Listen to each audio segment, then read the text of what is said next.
নতুন নজরদারি ব্যবস্থার মধ্য দিয়ে ডাক্তারির স্নাতকোত্তর পরীক্ষা শুরু হলো আজ। রাজ্যের অন্যান্য মেডিকেল কলেজের সঙ্গে মালদহে রাজ্য স্বাস্থ্য বিশ্ববিদ্যালয়ে চালু করা এসওপি বা নিয়মাবলী অনুযায়ী পরীক্ষার বন্দোবস্ত করা হয়েছে। পরীক্ষা পর্বের সিসিটিভি নজরদারির পাশাপাশি এবারই প্রথম লাইভ স্ট্রিমিংয়ের ব্যবস্থা রাখা হয়েছে পরীক্ষা হলে। স্বাস্থ্য বিশ্ববিদ্যালয় থেকে রাজ্যের সমস্ত মেডিকেল কলেজের পরীক্ষা ব্যবস্থা মনিটরিং করা হচ্ছে। এদিন সকাল 11টা থেকে মালদা মেডিকেল কলেজে শুরু হয় ডাক্তারের এমডি পরীক্ষা। পুলিশের উপস্থিতিতে পরীক্ষার্থীদের প্রয়োজনীয় তল্লাশি করে ঢোকানো হয় পরীক্ষা কেন্দ্রে।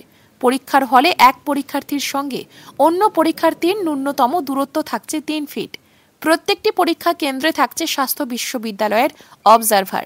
পরীক্ষা শেষ হওয়ার পরেই উত্তরপত্রগুলি ডিজিটাল লকিং সহ পাঠানো হবে স্বাস্থ্য বিশ্ববিদ্যালয়ে। আজকে আমাদের যেটা এখানে স্নাতকোত্তর পরীক্ষা এমডি পরীক্ষা শুরু হলো আজ থেকে।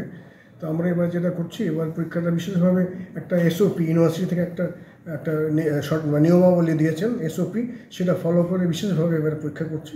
তার মধ্যে মূলত হচ্ছে সিসিটিভি কাভারেজ, সেটা আমাদের ছিল। এছাড়াও এখন স্ট্রিমিং ইউনিভার্সিটি ডাইরেক্ট এখান থেকে আমাদের মনিটর করতে পারছেন আমাদের অ্যাক্টিভিটিগুলো। এই যে ডাইরেক্ট হচ্ছে কোয়েশ্চেন প্রিন্ট হয়ে যাওয়ার থেকে কোয়েশ্চেন দেওয়া পর্যন্ত পুরোটাই ওখান থেকে দেখা যাচ্ছে, দেখতে পাচ্ছেন আন্ডার ক্যামেরা। আর দ্বিতীয় ব্যাপার হচ্ছে এরপর যে পরীক্ষা হয়ে যাওয়ার পর আনসার স্ক্রিপ্টগুলো সেগুলো একটা ট্রাঙ্গের মধ্যে দিয়ে ডিজিটাল লকিং করে পাঠানো হবে। এই পদ্ধতিটা নতুন হয়েছে এবার। আর এছাড়াও পুরো ব্যাপারটাই আমাদের নেটে আসছিল কোয়েশ্চেনটা ডাউনলোড করা, প্রিন্ট করে প্রত্যেকটা কাভারেজে থাকবে।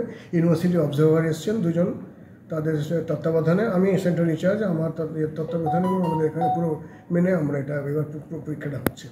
একজন পড়ুয়ার থেকে আরেকজন পড়ুয়ার একটা কি দূরত্ব থাকছে? দূরত্ব, হ্যাঁ, আমাদের যে গাইডলাইন আছে আমরা 3 ফিট দূরত্ব রেখে আমরা বেঞ্চ পাতা আছে সামনে পেছনের সাইডে আমরা দূরত্ব রেখে, এবং এই গাইডলাইন যেগুলো আমাদের আছে এসওপিতে সেগুলোই আমরা ফলো করছি। সবকটা ব্যাপার আমাদের এই বডি ফিস্কিং চেকিং করার পর তাদের ঢোকানো হলো এবং তারপর পরীক্ষা হচ্ছে। পরীক্ষার পর এবারে ওটা পদ্ধতি মেনে আমরা লকিং ডিজিটাল লকিং করবো, করার পর ইউনিভার্সিটিতে পোস্টেল আজকেই চলে যাবে। কতজন কোয়েশ্চেন আনসার স্ক্রিপ্টগুলো টোটাল কতজন পরীক্ষা দিচ্ছে?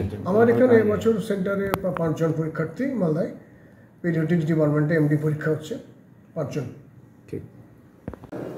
ব্যুরো রিপোর্ট, সংবাদ বাংলা টিভি।